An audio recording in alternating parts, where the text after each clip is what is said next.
Kemudian mereka sudah sepakat, ada yang support panel surya, ada yang bikin pembangkit, ada yang akan jadi buyer Singapura. Lahannya di mana? Datanglah Tommy Winata, nih gua punya HGO, pakai, tapi HGO lagi bermasalah. Kerjasamalah dengan Otorita Batam. Kerjasamanya itu nanti di atas HPL Otorita Batam akan dibangun HGO, dan di atas HGO itulah dibangun proyek Eko Rempang City. Silakan kepada Ustadz Ahmad Abdul. Takbir. Bismillahirrahmanirrahim. Assalamualaikum warahmatullahi wabarakatuh. Di awal penyampaian saya hendak menyampaikan hadis yang mulia dari baginda kita Nabi Muhammad sallallahu alaihi wasallam. Ana Rasulullah sallallahu alaihi wasallam man qatilu tuna malihi, telah bersabda, siapa saja yang meninggal karena membela hartanya maka dia syahid. Saya ingin menegaskan kepada saudara-saudara saya yang ada di Rempang dan Galang bahwa saudara-saudara kita di sana adalah saudara-saudara kita yang sah memiliki tanah itu. Karena itu ketika mereka membela tanah mereka, membela kampung mereka, membela rumah mereka, membela harta mereka, kemudian terjadi represivitas terhadap mereka, mereka melawan dan akhirnya mereka menghadapi kematian karena membela tanah mereka, membela kampung mereka, maka Nabi Muhammad SAW telah memberi gelar apa? Syahid. Tapi bagaimana kalau aparat yang ditugaskan ke sana, TNI yang ditugaskan ke sana, Polri yang ditugaskan ke sana, Satpol PP yang ditugaskan ke sana, kemudian berbuat zalim kepada saudara muslim, kemudian dia terjadi apa hukumnya? Mati sia-sia, ini terlaknat. Karena itu saya memberikan nasihat kepada saudara-saudara yang ada di militer. Saya memberikan nasihat kepada saudara-saudara yang ada di kepolisian. Saudara-saudara yang muslim, yang akidahnya La ilaha illallah Muhammadur Rasulullah, maka berhentilah berbuat zalim kepada saudara sendiri.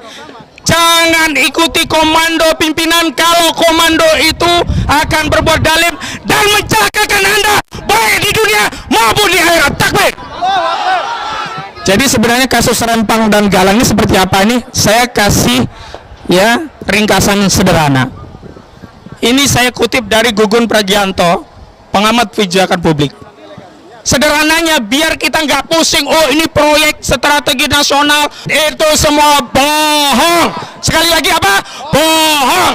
Yang benar begini, ada Singapura, pertumbuhan penduduknya, juga aktivitas bisnisnya meningkat, butuh listrik yang gede.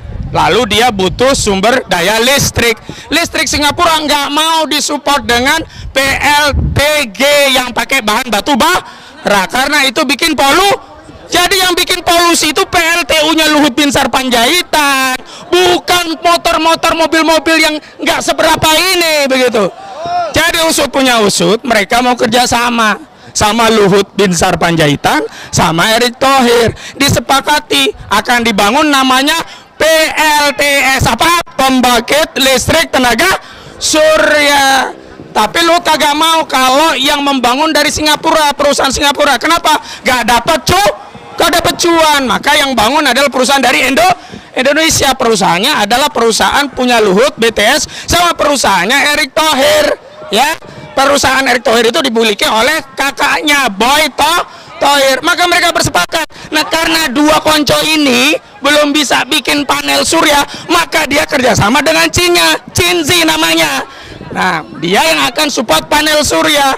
Kemudian mereka sudah sepakat, ada yang support panel surya, ada yang bikin pembangkit, ada yang akan jadi buyer Singapura. Lahannya di mana? Datanglah Tommy Winata, nih gua punya HGO, pakai, tapi HGO lagi bermasalah. Kerjasamalah dengan Otorita Batam. Kerjasamanya itu nanti di atas HPL Otorita Batam akan dibangun HGO, dan di atas HGO itulah dibangun proyek Eko Rempang City. Nah, karena kalau Tommy mau membebaskan lahan di situ, kan harus belanja nih, datengin penduduk, nah Bu mau saya beli tanahnya boleh nggak mau, kan susah. Maka kemudian distempel oleh Jokowi menjadi proyek strategik nasional.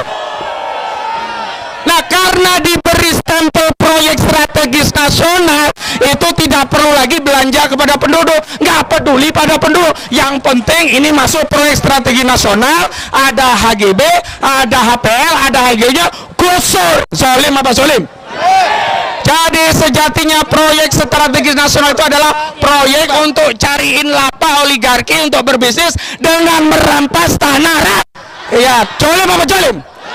Nah, karena itu sekali lagi kita harus ada di pihak rakyat, bisa berada di pihak saudara-saudara kita di Rempang dan Galang. Jadi itu saja yang bisa saya sampaikan. Dan yang paling penting saya tegaskan, mengutip apa yang disampaikan PBNU, saudara-saudara kita di Rempang dan Galang itu syar'i sah pelaku pemilik tanah. Karena Nabi SAW telah bersabda, ya, barang siapa menghidupkan tanah mati, ya, man ahya ardon fahuwalahu, siapa yang menghidupkan tanah mati, tanah nggak pernah dikelola, nggak pernah ada pemiliknya, dihidupkan, dikelola, maka itu miliknya. Dan kakek buyut orang-orang di Rempang dan Galang ini yang pertama menghidupkan tanah mati. Maka dalam fikih ini disebut dengan ihya. Dan PBNU sudah tegaskan, siapa saja yang merampas tanah yang sudah ditinggali rakyat bertahun-tahun, mereka menguasai dengan cara ihya, maka hukumnya haram.